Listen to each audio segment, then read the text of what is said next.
कुलपति की नियुक्ति को लेकर बिहार सरकार का शिक्षा विभाग और राजभवन आमने सामने है। बीजेपी अब इसे दलित राज्यपाल के अपमान के रूप में इसे देख रही है।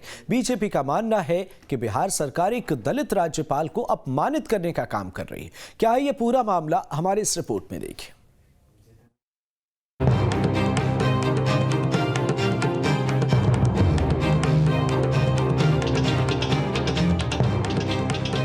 बिहार में शिक्षा विभाग और राजभवन के बीच खींचतान को लेकर सियासी घमासान मचा है। कुलपति की नियुक्ति को लेकर शिक्षा विभाग और राजभवन की तरफ से आवेदन निकाले गए। अब शिक्षा विभाग के इस कदम को राज्यपाल के अधिकारों के हनन से जोड़कर देखा जा रहा है। आइए पहले हम ग्राफिक्स के माध्यम से समझ लेते हैं कि राज्यपाल और बिहार के शिक्षा विभाग के बीच किस चीज को लेकर तकरार है। शिक्षा विभाग और राजभवन के बीच कुलपतियों के मामले को लेकर ठनी। शिक्षा विभाग ने कुलपतियों की नियुक्ति के लिए अधिसूचना जारी की।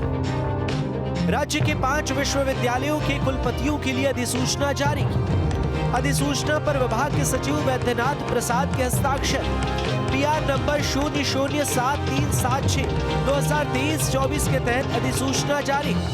मांगे गए उम्मीदवारों के पास 10 साल के शैक्षणिक अनुभव की अनिवार्यता। इस कदम को राज्यपाल के अधिकार का हनन माना जा रहा।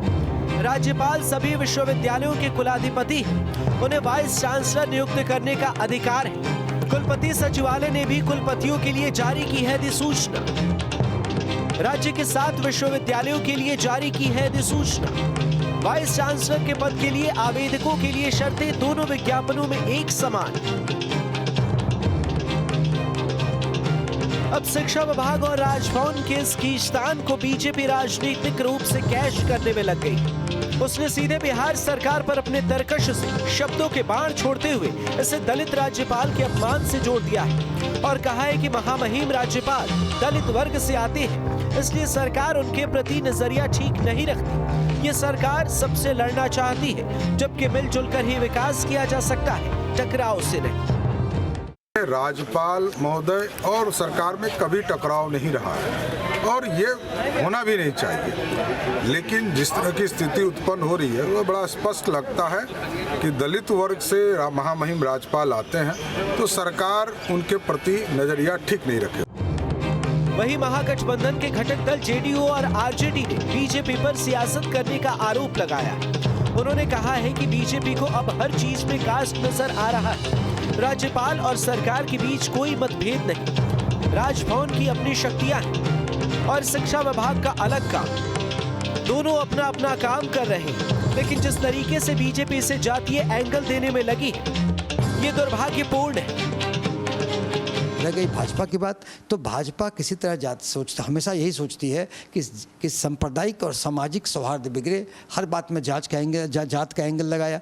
जब कोई टकराव ही नहीं है तो ये जाति सूचक कि दलित राज्यपाल का उन्होंने अपमान किया, हमें लगता है कि ये सब एक भाजपा नेताओं की मानसिकता दर्शाता है।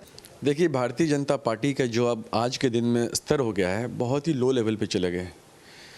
देश के प्रधानमंत्री हों, राष्ट्रपति का पद हो, और आप आज बात कर रहे हैं राज्य के गवर्नर की बात, सबको ये लोग जात पे ले आए हैं। देश के प्रधानमंत्री बोलते हैं मन से मैं पिछड़ा का बेटा हूँ, राष्ट्रपति के बारे में बोलते हैं महिला दलित है, और आज ये भाई गवर्नर की बात करें। अगर इतने ही चिंता है ना दलित की, पार्लियामेंट हाउस के उद्घाटन में क्यों नहीं बुलाया था देश के दलित महिला प्रधान के जो थी राष्ट्रपति को। सत्ता पक्ष के इस तर्क को वरिष्ठ पत्रकार रवि उपाध्याय का भी समर्थन मिला है। उन्होंने कहा है कि राज्यपाल आर्लेकर और मुख्यमंत्री नीतीश कुमार के बीच बेहतर संबंध ये कई मौकों पर दिखा भी है। सभी राजनीतिक दलों को ऐसी सियासत से बचना चाहिए। कुलाधिपति ने अपने शक्ति जो उनमें समाहित है कुलाधिपति में, वही जो है सो उसका इस्तेमाल उन्होंने किया है और इसको पॉलिटिकल एंगल देने की ज़रूरत नहीं है। और यह भारतीय जनता पार्टी हो या कोई भी दल अगर इस तरह की बात कर रहा है तो वह अशोभनीय है, उस पद के लिए अशोभनीय होगा। इस तरह की बात नहीं करना चाहिए, उससे नहीं जोड़ करके लेगा जाना। विपक्ष की सरकार और राज्यपाल के बीच तनातनी कई राज्यों में देखने को मिलती है, लेकिन बीजेपी ने दलित राज्यपाल को परेशान करने की बात कहकर एक नया राजनीतिक विवाद शुरू कर दिया है। हालांकि इस विवाद के बीच सीएम नीतीश ने राज्यपाल आर्लेकर से मुलाकात की है। बहरहाल राजभवन और शिक्षा विभाग के बीच में जब विवाद हुआ तो नुकसान छात्रों को ही उठाना पड़ा है। पटना से न्यूज स्टेट बिहार झारखंड के लिए आदित्य झा की रिपोर्ट।